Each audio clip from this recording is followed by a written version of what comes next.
چارسدہ میں بچوں کے حقوق کے تحفظ اور ان کو درپیش مسائل کے حل کے لیے مقامی فلاحی تنظیموں کا اجلاس ہوا۔ تفصیلات بتا رہے ہیں نیوز کے نمائندے کفایت اللہ اپنی رپورٹ۔ قدرتی آفات سے متاثرہ بچوں کے حقوق کے تحفظ اور ان کو معاشرے میں درپیش مسائل کے حل کے لیے مقامی فلاحی تنظیموں کے مابین مشترکہ اجلاس کا انعقاد کیا گیا۔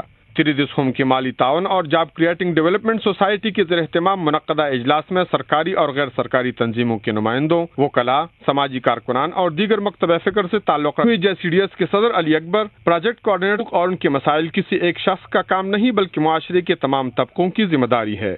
انہوں نے کہا کہ مسائل کے شکار اور اپنے حقوق سے محروم بچے مستقبل میں اپنے خاندان اور پورے معاشرے کے لیے نقصان دہ ثابت ہو سکتے ہیں۔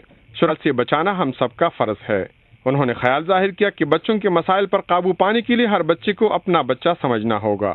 انہوں نے کہا کہ ماضی کی غلطیوں سے سبق سیکھتے ہوئے نئے جذبے کے ساتھ طبقات کے مابین ہم آہنگی قائم کرنا ہوگی۔ آخر میں اس بات پر اتفاق کیا گیا کہ بچوں کو تحفظ فراہم کرنے کے لیے تمام ادارے اپنی ذمہ داری پوری کریں۔ کفایت اللہ، اے نیوز، چارسدہ۔